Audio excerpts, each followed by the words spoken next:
विरासत में नायता पटेल। पटेल जो कि एक बहुत बड़ा वर्ड है, शब्द है, जिसकी मिसाल जितनी दी जाए कम है।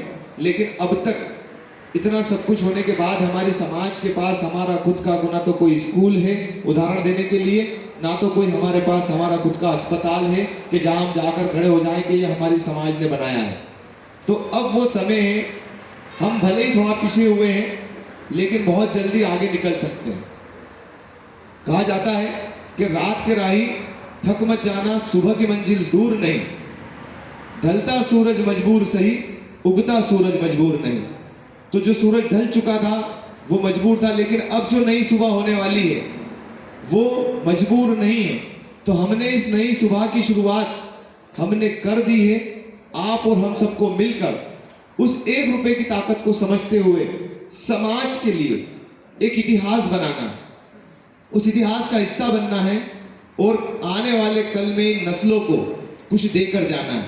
तो ये सवाल आप और हम हमेशा अपने आप से करते रहे कि हाँ, हमें समाज की नस्लों को क्या देकर जा रहे हैं, क्या छोड़कर जा रहे हैं।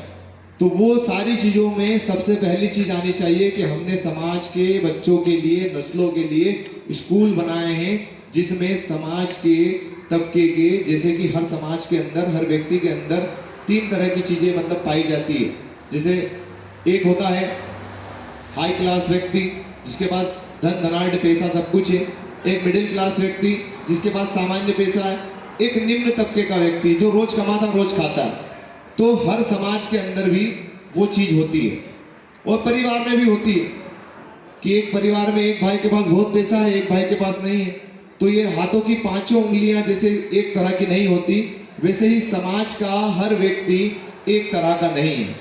हो सकता है कि इसमें जो सक्षम है उन लोगों को लगे कि हम स्कूल की क्या ज़रूरत है, यदि 1 लाख की सालाना फीस है तो हम 10 लाख वाले स्कूल में बच्चों को पढ़ा सकते हैं। ऐसे ऐसे लोग भी समाज में हैं और वास्तव में पढ़ा सकते हैं। हमारी समाज में कुछ लोगों ने विदेशों की जो पढ़ाई होती है, यूनिवर्सिटी होती है, वहाँ पर 30-30, 40-40, 1-1 करोड़ तक की फीस देकर अपने बच्चों को एजुकेशन की तालीम दिलाई है। मैंने बहुत से उदाहरण देखे हैं समाज के अंदर के MBBS की डिग्री के लिए डोनेशन में 1-1 करोड़ रुपए दिए। तो 1 करोड़ रुपए की राशि हम डोनेशन में दे सकते हैं सिर्फ एक बच्चे को डॉक्टर बनाने के लिए। हमारे खुद के बच्चे को डॉक्टर बनाने के लिए यदि हम 1 करोड़ रुपए खर्च कर सकते हैं डोनेशन के नाम पर, तो क्यों ना हम समाज के हजारों बच्चों का भविष्य बनाने के लिए 1 रुपया नहीं दे सकते? दे सकते हैं। वो 1 रुपया, आप बताओ 1 करोड़ ज़्यादा होता है या 1 रुपया ज़्यादा होता है? और 1 करोड़ में सिर्फ एक डॉक्टर, एक वकील, एक शिक्षक या एक अच्छा नागरिक निकाल रहे हैं समाज का। लेकिन 1 रुपये से समाज की नस्ल के आने वाले हर बच्चे को हम कुछ ना कुछ देकर जा रहे हैं। तो ये वास्तविकता है कि आदमी जब चाहता है कि उसका बच्चा पढ़े तो वो करोड़ों रुपए तक खर्च करने को तैयार है। तो हमें ये सोचना है कि हमारी समाज का बच्चा पढ़े, आगे बढ़े, तो उसके लिए हमें 1 रुपया ही खर्च करना है और उस 1 रुपये की मुहिम का समर्थन करते हुए, लोगों को जागरूक करते हुए। हो सकता है हमारे मन में नकारात्मक विचार होंगे कि इस पैसे का सही उपयोग होगा या नहीं,